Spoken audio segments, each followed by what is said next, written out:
الحمد لله نحمده ونصلي ونسلم على رسوله الكريم أما بعد فأعوذ بالله من الشیطان الرجیم بسم اللہ الرحمن الرحیم۔ اعتکاف سے متعلق بات چل رہی ہے، چند مسائل بھی ذکر کیے تھے۔ اعتکاف کی عبادت، اس کے متعلق فقہا نے اس بات کو دیکھتے ہوئے یہ بھی بات عرض کی ہے کہ رسول اللہ صلی اللہ علیہ وسلم نے زندگی میں کبھی اعتکاف کو ترک نہیں فرمایا، لہذا یہ بھی سنت مؤکدہ بھی ہے، یعنی کہ لازمی سنت، کہ اس پر تو عمل ضروری کرنا ہی چاہیے۔ دوسرا، آپ دیکھیں تو اعتکاف کی نیت کا ارادہ اللہ کس شخص کے دل میں ڈالتے ہیں، یہ غور کرنے کی بات ہے۔ ہر ایک کے دل میں تو نہیں یہ ارادہ آ جاتا، تو اللہ سبحانہ و تعالیٰ ہی ڈالتے ہیں۔ جیسے اصحاب کہف کو دیکھیں نا، ان کے دل میں اتنے فساد والے زمانے میں خیال پیدا کیا اللہ نے، اور وہ ایک کوہ کے اندر، یعنی کہ غار نما، اس سے بڑی جو ہوتی ہے، جس کا دھانا بڑا ہو اور اندر چھوٹی جگہ ہو، وہ غار کہلاتی ہے۔ جس کا دھانا چھوٹا اندر بڑی جگہ ہو، وہ کوہ کہلاتی ہے۔ اس کے اندر، اسی لیے انہیں کہا جاتا ہے اصحاب کہف۔ اور وہ ادھر چھپ گئے، ان کے دل میں اللہ نے خیال ڈال دیا۔ پھر حضرت ابراہیم علیہ السلام کے دل میں خیال کس نے ڈالا کہ وہ سارے بتوں کے مخالف ہو کر اور تمام باطلہ عقائد کے مخالف ہو کر الگ ہو گئے، وحدانیت کی طرف ہو گئے۔ دل میں خیال ڈالا، اور اس الگ ہونے کی برکت سے کیا ہوا فائدہ حاصل کہ اللہ نے دیکھیں کیسے زبردست جو ہے وہ اسحاق علیہ السلام عطا فرمائے، اسماعیل علیہ السلام، ان سے پھر آگے حضرت اسحاق اور یہ اولادیں چلی۔ تو ایسے ہی معتکف بھی جب دنیا والوں سے الگ ہو جاتے ہیں نا، اور اعتکاف کا تو اصل جو حاصل حصول ہے یہ ولایت ہے۔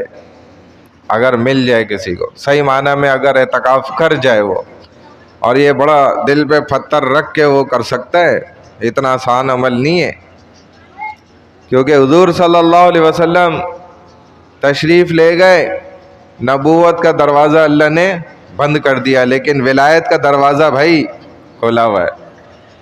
ولی کوئی بھی بن سکتا ہے، کوئی کسی کو روک نہیں سکتا ولی بننے سے، اور ولی بنانے کے لیے لاکھوں لوگ حاضر ہیں۔ آپ کو جتنا فساد ہوگا، جتنا فتنہ پھیلا ہوگا، اتنا آسان ہو جائے گا ولی بننا۔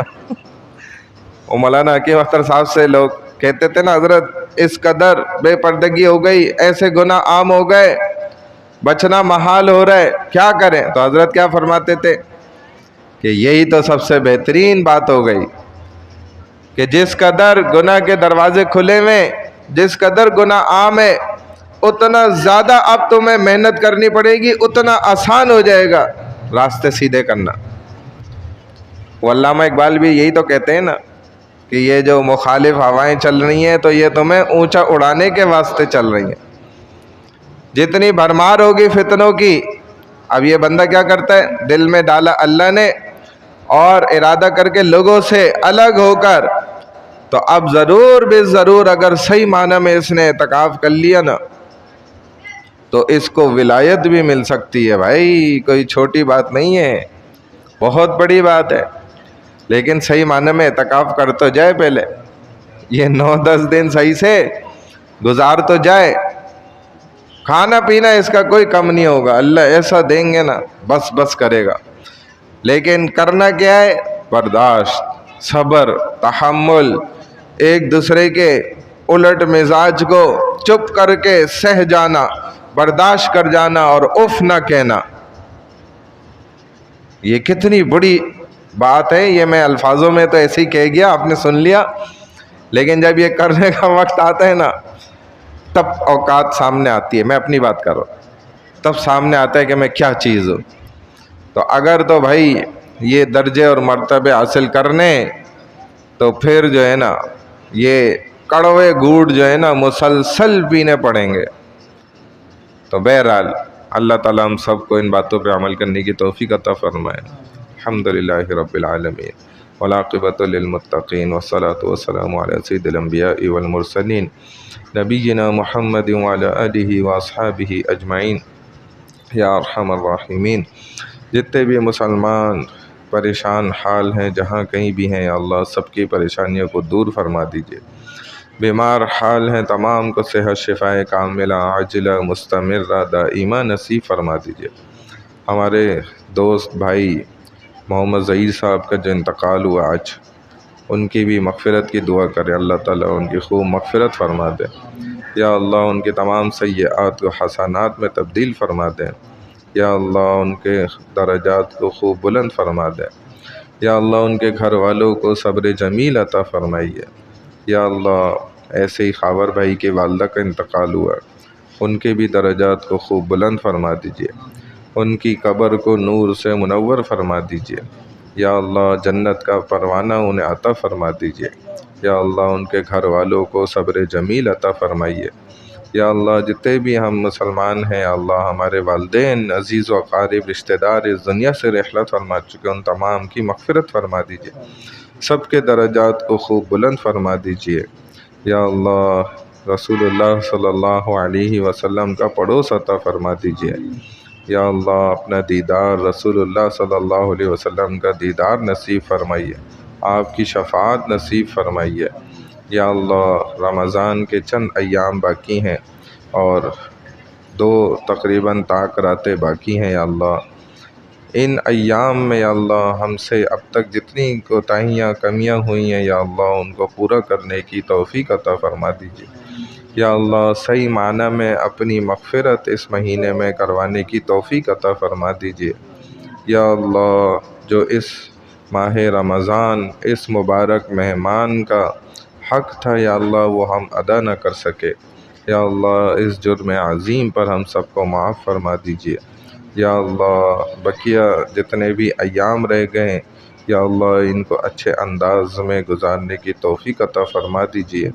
یا اللہ ہر قسم کے گناہوں سے ہم سب کی حفاظت فرما دیجیے۔ یا اللہ نیکی کا شوق دل میں پیدا فرما دیجیے۔ یا اللہ گناہ سے بچنے کا شوق دل میں پیدا فرما دیجیے۔ یا اللہ تقوی والی زندگی اختیار کرنے کی توفیق عطا فرمائیے۔ یا اللہ جیسے ہم نے اس رمضان میں نمازوں کا باجماعت مسجد کے اندر اہتمام کیا، تراویح کا اہتمام کیا، روزے کا اہتمام کیا، قیام اللیل کا اہتمام کیا، گناہوں سے بچنے کا اہتمام کیا، نیکیوں کے کرنے کا اہتمام کیا، قرآن کی تلاوت کا اہتمام کیا، ذکر و اذکار کا اہتمام کیا، یا اللہ پورے سال اسی طریقے سے ہمیں باجماعت نماز، قرآن کی تلاوت، ذکر و اذکار، گناہوں سے بچنا، نیکی کی طرف دوڑنے کی یا اللہ ہمیں توفیق عطا فرما دیجیے۔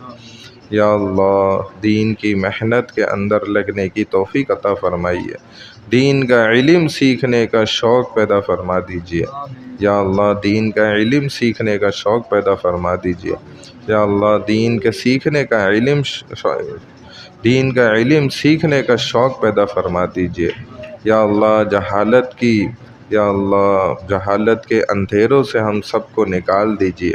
یا اللہ جہالت کے اندھیروں سے ہم سب کو نکال دیجیے۔ یا اللہ جہالت والے اعمال سے ہماری جان چھڑائیے۔ یا اللہ جہالت والے اعمال سے ہماری جان چھڑا دیجیے۔ یا اللہ علم والے اعمال کرنے پہ کھڑا فرما دیجیے۔